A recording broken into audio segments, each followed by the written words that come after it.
Hello guys, in this video I'm going to show you how to add a book to your wish list in the Audible app. First we have to open up the app.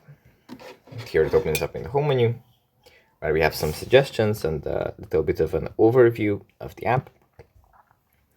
And here, let's say we have a book that we want to listen to, but currently we can't purchase it. Let's say it's the Odyssey by Homer. And here we scroll down, and here we have add to wish list. We tap on this, and then we can see our wish list, because we have added this to the wish list in our library.